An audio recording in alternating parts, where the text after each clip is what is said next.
فواد چودھری صاحب کے لیے کچھ ہمارے دوست کوششیں کر رہے ہیں کہ وہ پارٹی میں واپس آ جائیں، لیکن پارٹی کی جو قیادت ہے اور پھر جو ورکرز ہیں وہ خصوصی تحفظات رکھتے ہیں اس حوالے سے۔ یہ بڑا ایک پیچیدہ مسئلہ ہے۔ جو لوگ گئے ہیں یا جن کو جانے پہ مجبور کیا یا جنہوں نے بیانات دیے یا پارٹی سے استعفے دیے، ان کی واپسی جو ہے گزشتہ 8 ماہ سے مسلسل ڈسکس ہو رہی ہے کہ ان کے حوالے سے کیا پالیسی ہو۔ 2 باتیں تو واضح ہیں کہ جنہوں نے خان صاحب یا پارٹی کو کنڈیم کیا ہے اور پارٹی پہ الزامات در رہے ہیں، یا پارٹی جو ہے وہ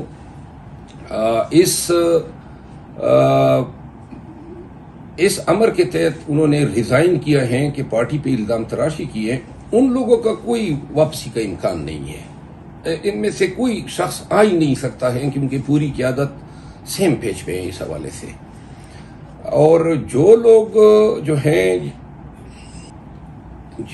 پولیٹیکل کمیٹی جو ہیں، یہ پاکستان تحریک انصاف کے تمام جتنے بھی ایشوز ہیں، اس کی فائنل اتھارٹی جو ہے وہ پولیٹیکل کمیٹی ہے، جو سپریم کمیٹی ہے، اور جس کے فیصلے جو ہیں وہ خان صاحب ریکمینڈ کرتے ہیں کہ ان ایشوز پہ فیصلے لیے جائیں، تو یہ فیصلہ بھی پولیٹیکل کمیٹی کرے گی کہ کیا بینچ مارک رکھیں یا سٹینڈرڈ رکھیں۔ 4 لوگ جو ہیں، اس میں عوان صاحب ہیں،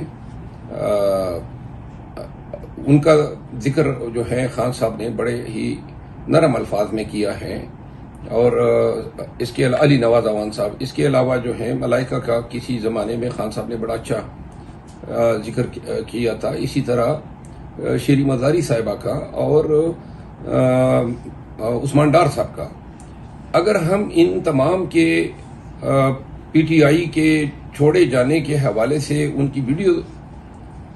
یہ مختلف اوقات میں ان لوگوں کے نام آئے اور ان کے متعلق خان صاحب جو ہیں ایک نرم گوشہ رکھتے رہے ہیں، لیکن اس کو حتمی نہ سمجھا جائے، کیونکہ یہ ڈیسائیڈ کرنا پولیٹیکل کمیٹی کا ہے۔ کیونکہ کوئی بینچ مارک بنے گا، جو یارڈ سٹک ہوں گے وہ ہوں گے بڑے سخت، کیونکہ ورکر بیسیکلی نہیں چاہتے ہیں کہ جن لوگوں نے ابتدا میں پارٹی کو چھوڑ کے ورکروں کا حوصلہ توڑا اور وہ راستہ بنا لیا دیگران کے لیے جنہوں نے بعد میں پارٹی چھوڑی، پارٹی ورکرز یہ سمجھتے ہیں اور شاید قیادت بھی اب یہ سمجھتی ہیں کہ ان لوگوں کو واپسی کا راستہ آسانی سے نہ دیا جائے۔ ایک متضاد بیان نہیں دیا ہے، اور کل انہوں نے پولیٹیکل کمیٹی میں اس کو واضح کیا، اور we are on the same page. Hamid Raza sahab جو ہیں وہ میرے محترم بھائی ہیں، انہوں نے کوئی ایسا بیان نہیں دیا ہے، اور جہاں تک رؤوف حسن صاحب کا تعلق ہے، وہ مجھ سے جو ہیں خارکائے بیٹے ہیں، ذاتی بدنیتی پر مبنی ان کے بیانات ہیں، اور مجھ سے ریلیٹڈ ان کا کوئی بھی بیان ہمیشہ کے لیے اور آنے والے وقت کے لیے بھی جھوٹ تصور کیا جائے۔ یہ آپ کو علم ہوگا نا، 4 دفعہ پہلے بھی انہوں نے بالکل غلط بیانیاں کی، اور ابھی بھی یہ جو بات کر رہے ہیں ان کو نہیں کرنی چاہیے میڈیا پہ ایسی باتیں۔ خود ہم نے ڈیسائیڈ کیا ہوا ہے، یہ آ کے میڈیا میں پھر اپنی اسکول آف تھاٹ کھول دیتے ہیں، تو لہٰذا وہ میرے حوالے سے کوئی بھی بات کرے نہ ان کا کوئی تعلق بنتا ہے، اور اگر کوئی بات کرے گا تو وہ بدنیتی پر مبنی جھوٹ پر مشتمل ہوگی۔ قسمتی ہیں کہ کینچا تانی ہیں، نہیں ہونی چاہیے اتنے۔ اب رؤوف حسن بابا ہے، اس کی عمر آپ دیکھیں، اور اس کا یہ کام نہیں ہے، یہ جھوٹ بول رہا ہے۔ اس دن یہ بیٹھا ہوا تھا خان صاحب کی موجودگی میں، خان صاحب نے 2 ٹوک الفاظ میں اس کی ریکنفرمیشن کی، اور عمر ایوب خان نے جس کے متعلق آج ٹویٹ جو ہیں وہ ٹویٹ کیا۔ رؤوف حسن صاحب کے ان بیانات پہ میں افسوس ہی کر سکتا ہوں، پہلے بھی وہ کئی دفعہ بیانیاں کر چکے ہیں پارٹی کے نیریٹو کے حوالے سے، اور اس کو یہ زیب نہیں دیتا ہے کہ آ کے ان معاملات پہ ترجمان بن جائیں جن کا ان سے کوئی لینا دینا ہی نہیں ہے، نہ اس سے تعلق ہے۔ اور رؤوف حسن صاحب، اب شبلی فراز صاحب کے ساتھ کل ہماری بات ہوئی، ان کے بیان کے بعد انہوں نے کوئی ایسا بیان نہیں دیا ہے، میڈیا نے ویسے ہی اچھالا ہے۔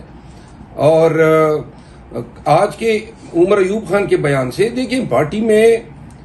ان معاملات پہ میٹر کرتا ہے chairman P T I barrister گور صاحب اور عمر ایوب صاحب، ان دونوں نے واشکاف الفاظ میں میڈیا کو بتایا ہوا ہے، لیکن پھر بھی لوگ متنازع بنا رہے ہیں۔ اور ہمارے لیے یہ کمیٹیز اتنا معنی نہیں رکھتی ہیں، لیکن دکھ یہ ہوتا ہے کہ